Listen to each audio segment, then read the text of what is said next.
She slapped the only witness to her $50,000 law case who disguised himself as a waiter. The slap happened before anyone had time to react. It was the kind of reaction that comes from being tired, embarrassed in front of people who you want to impress. Hello friends, before we start this story we would love to know where you're watching from. Tell us so we can give you a special hug in our next video. Like, comment and subscribe. The sound cut across the room. Not loud enough to stop the party, but sharp enough that nearby conversations broke apart for a second. A few heads turned. Someone paused mid-laugh. A glass tipped and champagne spilled down a white shirt. She stood there breathing hard, staring at the man she had just struck. He looked shocked, yes, but more confused than angry. His hands were still holding the tray, now tilted, glasses sliding slightly against each other. Champagne dripped down his sleeve and soaked into the front of his shirt. For a moment, neither of them moved. Then he carefully lowered the tray onto the nearest table, wiped his face with the back of his hand, and took a small step back. His jaw tightened like he was swallowing something he didn't want to say. Around them, people pretended not to notice. She felt a mix of heat and shame crawl up her neck. Her dress was wet. Her arm was sticky. She had come here to look professional, confident, put together. Now she looked careless and angry. The waiter didn't argue. He didn't even look at her again. He turned and walked toward the hallway that led away from the main room. She watched him go for half a second, then turned back to the group around her. In her mind, the moment was already shrinking. Just another bad thing in a bad week. Something to forget. She didn't know that this was the moment everything tipped. She had almost skipped the dinner.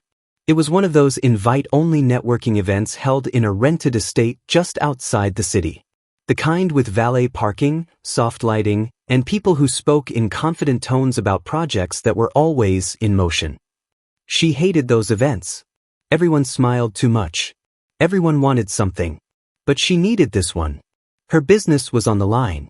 A lawsuit with an investor had been dragging on for months, and the number attached to it kept her awake at night. $50,000. Money she didn't have anymore. Money her company couldn't afford to lose. The investor claimed she broke their agreement. She claimed he changed the terms after the fact. Most of the deal had been verbal. Emails existed, but they danced around the real conversation. It all came down to one meeting months earlier, when the investor had agreed to delay repayment until the next quarter. One person had been there. One person had heard it clearly. Her lawyer kept repeating the same sentence. If that witness shows up, we have a chance. The problem was no one could reach him. He had moved recently. Changed numbers. Stopped responding to emails. Her lawyer said they were still trying, but court was coming fast. That dinner wasn't about socializing. It was about survival. She hoped to meet someone who could help, someone who knew someone who could open a door before it was too late. She arrived already tense. Traffic had been brutal. Her phone wouldn't stop buzzing. Every message felt urgent. Every email felt like bad news waiting to be opened. She handed her coat to the attendant and stepped into the room, already scanning faces. Investors. Consultants. Business owners. People who talked about money like it never stressed them out. She joined conversations halfway through. She nodded. She smiled.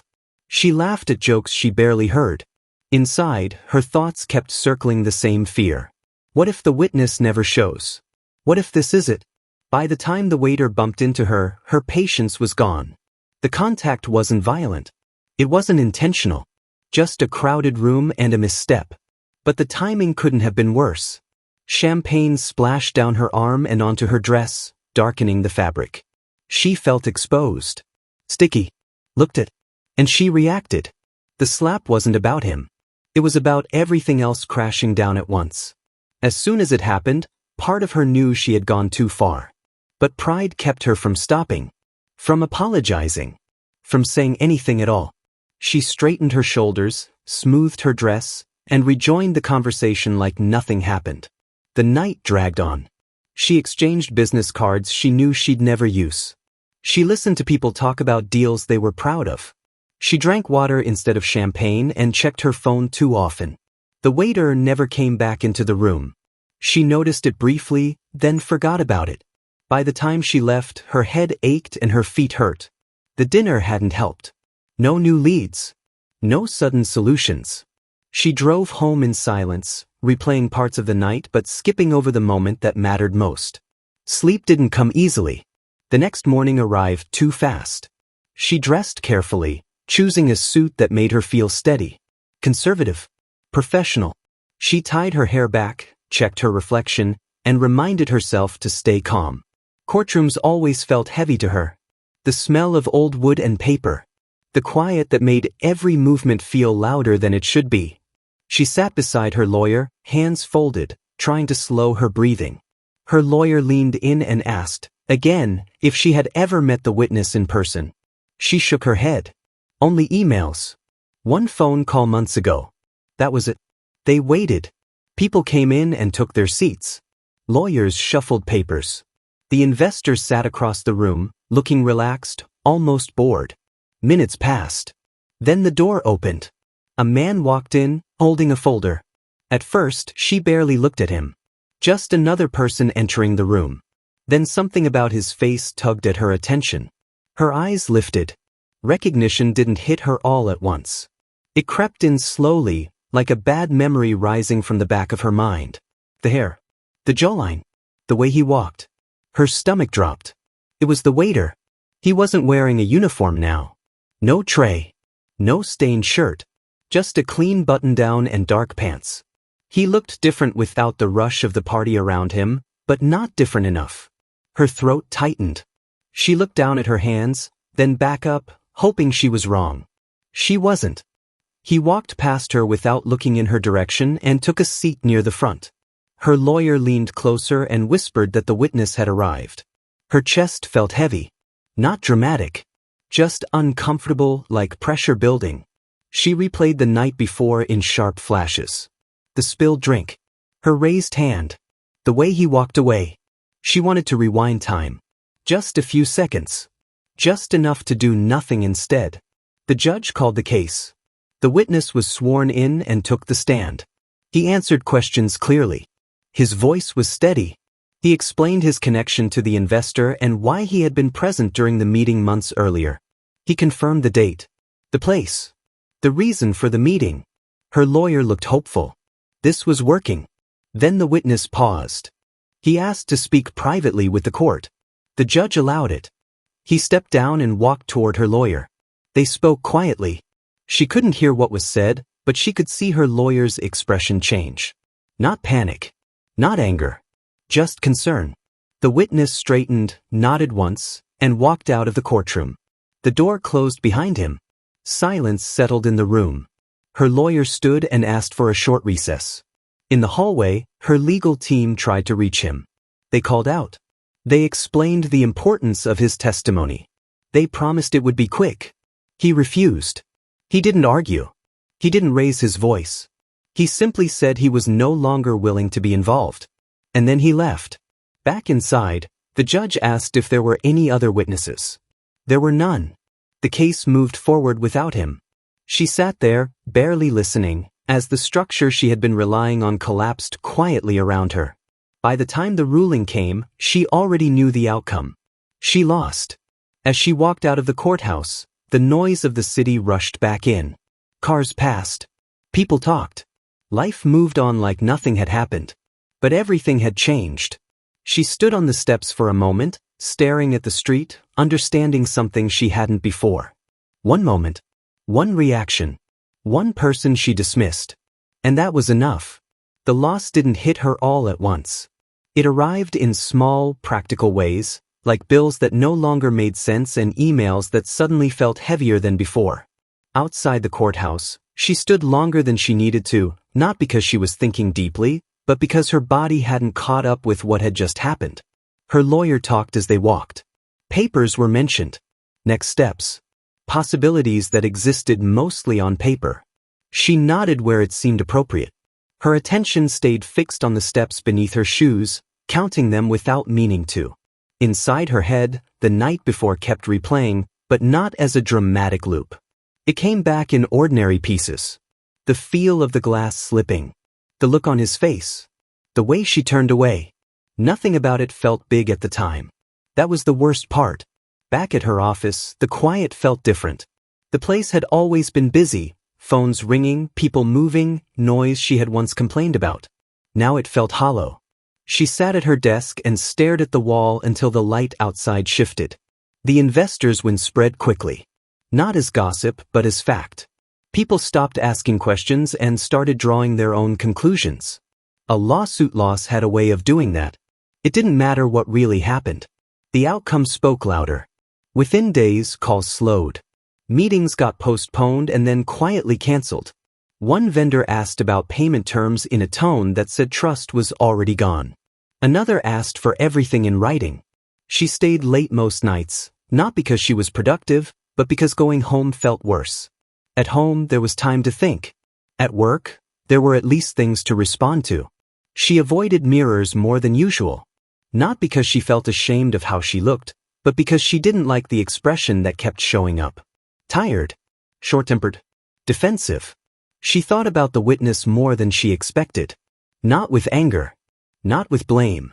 Mostly with a dull sense of regret that sat somewhere behind her ribs.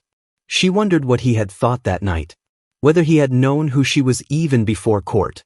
Whether he had already planned to testify and changed his mind after the party, or if he had been undecided until the moment he saw her again. She never found out. Her lawyer tried once more to reach him. One final message explaining the consequences, not just financially, but professionally. It went unanswered. At some point, chasing him stopped making sense. The damage was already done. The company lasted another month. She cut costs where she could. Let one employee go, then another. Each conversation felt heavier than the last. She promised references she wasn't sure would help. She said words that sounded responsible but felt empty. The final decision came quietly. No dramatic meeting. No shouting. Just numbers that didn't add up anymore.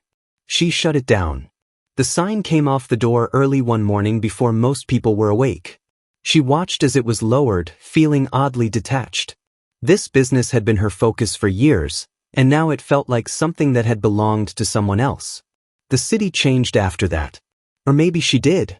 Places she used to like started feeling too loud. Restaurants felt crowded even when they weren't. She stopped running into people she knew, partly by accident, partly on purpose. Her apartment filled with boxes. Some stayed sealed. Others were packed and repacked as she decided what to keep and what no longer fit the life she thought she was building. The idea of leaving had been in her head for weeks before she admitted it out loud. It didn't feel like failure at first. It felt like relief. Like stepping out of a room where the air had been bad for too long. She didn't tell many people. There wasn't a reason to. The ones who needed to know already did. Everyone else would find out eventually or not. On her last night in the city, she walked through her neighborhood without a plan. She passed the bar where she had celebrated signing her first big client. The cafe where she had spent afternoons working on proposals that once felt full of promise. Nothing dramatic happened. No final moment. Just a quiet understanding that this chapter was done. The drive out of the city happened early. She wanted to beat traffic. She wanted the road mostly to herself. As the buildings thinned and the skyline faded, she felt something loosen inside her chest. Not happiness. Not sadness. Just space. She didn't know exactly where she was going. She had narrowed it down to a few towns where rent was cheaper and expectations were lower. That was enough. The new place was smaller. Slower. People greeted each other without checking phones mid-sentence. Stores closed earlier. The silence at night took some getting used to. She rented a modest apartment with floors that creaked when she walked. The walls were thin. The furniture was secondhand. None of it bothered her as much as she thought it would. She took a job she wouldn't have considered before. Steady hours. Predictable tasks. A boss who cared more about reliability than big ideas. The first few weeks felt strange. She kept waiting for something to go wrong. For someone to question her background. For the past to catch up. It didn't. Her days became simple. Groceries. Occasional conversations with coworkers that stayed light and easy. No one asked about lawsuits or losses. No one expected her to impress them. At night, when things slowed down, her mind wandered back to the lesson she hadn't wanted but couldn't ignore. It wasn't really about the money, or even the case. It was about how quickly she had dismissed someone she saw as temporary, someone she assumed didn't matter. She thought about all the other times she had done something similar. Not slapping someone, but cutting them off. Talking over them. Treating them like background noise because she was focused on her own problems. The difference this time was the cost. Months passed. The sting softened, but it didn't disappear. It settled into something quieter. A reminder that stayed with her without demanding attention. One afternoon, she stopped at a small cafe after work. The place was understaffed. A young employee struggled to keep up, juggling orders and a line that kept growing.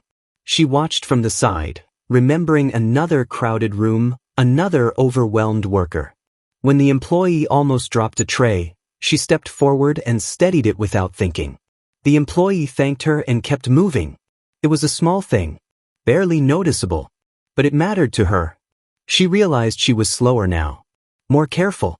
She noticed people more. Not in a forced way, but naturally, like a habit she was still building. She didn't know if the witness ever thought about her again. She doubted it. For him, she was probably just another bad interaction in a long line of them.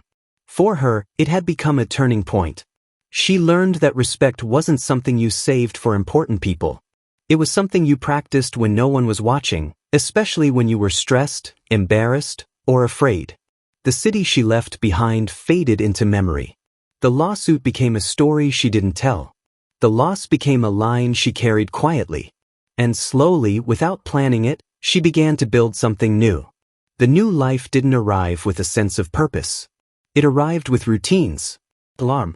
Shower. Coffee that tasted fine but nothing special. The same drive. The same streets. At first, she counted time in weeks, then months, without marking anything as important. Nothing stood out enough to celebrate. Nothing hurt enough to avoid. That was the point. She worked quietly. Did what was asked. Left on time. People trusted her because she showed up when she said she would. That was all anyone expected, and for a while, that was all she wanted to give. There were moments, usually late at night, when the past tried to re-enter. Not loudly. Just reminders. An email address she no longer used. A calendar notification from an old device. A document saved in the cloud she had forgotten to delete. She didn't spiral when it happened. She closed the tab. She logged out. She went to sleep. The lesson stayed. She noticed how people behaved when they thought no one important was watching. How a manager spoke to interns. How customers talked to cashiers. How impatience showed itself in small gestures long before words. She recognized herself in those moments. Not the person she was now, but the person she had been when everything felt urgent and fragile. It made her uncomfortable in a useful way. She didn't try to correct anyone. She wasn't interested in becoming someone who pointed fingers. She just paid attention. And she adjusted herself where it mattered. Months later, her boss asked if she'd consider taking on more responsibility. Nothing flashy. Training new staff. Handling minor decisions. Being someone others could lean on. She hesitated longer than expected. Not because she didn't want it, but because she was afraid of slipping back into old habits. The version of herself who measured people by usefulness. Who reacted instead of responding. But avoiding growth wasn't the answer either. With more responsibility came more pressure, but it felt different this time. There were bad days, but they didn't push her into corners the way they used to. When something went wrong, she paused. Asked questions. Gave people room to explain. She didn't always get it right. But she corrected herself when she didn't. One evening, a coworker snapped at her during a stressful shift. The words were sharp. Unfair. The kind that usually led to tension that lasted for weeks. She felt the familiar heat rise. The urge to shut it down fast. Instead, she stepped back and asked what was actually wrong. The coworker apologized minutes later, embarrassed and overwhelmed. It wasn't a victory. It was just different. She drove home that night thinking about how small choices shaped outcomes far more than big intentions ever did. The witness crossed her mind less often now, but when he did, the memory had changed. It no longer came with shame or panic. It came with clarity. She understood something she hadn't before. He didn't owe her anything. Not forgiveness. Not professionalism. Not his time. She had assumed the world worked on effort and intention. That if she tried hard enough, outcomes would follow. That stress excused sharp edges. Life corrected that assumption quickly. One afternoon, years later, she returned to the city for a short training session. The skyline looked familiar but distant, like a place she had once lived in but no longer belonged to. During a lunch break, she walked into a cafe near the courthouse without realizing where she was. The street brought back a quiet ache, not painful, just present. Inside, the cafe buzzed lightly. Office workers. Students. A steady flow of people coming and going. She waited in line and noticed a man behind the counter moving quickly, juggling orders, clearly short-staffed. His shirt was already wrinkled. His focus tight. Someone ahead of her complained loudly about the wait. She watched the man absorb it without reacting, nodding and moving faster. Something in her tightened, not with anger, but recognition. When her turn came, she ordered simply. Stepped aside. As she waited, a drink slipped near the edge of the counter. She reached out and steadied it before it fell. The man looked up, surprised, then nodded in thanks. They didn't talk beyond that. She took her coffee and found a seat by the window. For a moment, she wondered what would have happened if she had done the same thing years ago. If she had laughed off the spill. If she had apologized. If she had treated a stranger like a person instead of an inconvenience. There was no answer that mattered now. The session ended. She returned home the next day. Life continued. Time passed the way it always does, quietly and without asking permission. Her life became full in ways she hadn't predicted. Not with status or money, but with stability. With relationships built slowly. With trust earned through consistency. She didn't chase big rooms anymore. She preferred small ones where people spoke honestly. Sometimes, when someone lost their temper in front of her, she recognized the moment before it happened. That thin space where a reaction could go either way. She learned to respect that space. The lawsuit became a story she told rarely, usually when someone asked why she had changed careers. She never softened her role in it. She didn't shift blame. She said she made a mistake and paid for it. That was enough. On a quiet evening, sitting alone with the windows open, she thought again about the night everything changed. Not with regret, but with acceptance. Life didn't punish her. It taught her. She lost money. She lost a business. She lost a version of herself that needed to go. In return, she gained something harder to explain but easier to live with. Awareness. The understanding that everyone you meet carries weight you can't see. That moments pass quickly, but their consequences don't. That how you treat people when you're under pressure says more than how you act when things are easy. She never ran into the witness again. But she carried the lesson forward every day. And in the end, that mattered more than winning any case ever could. Subscribe for more stories.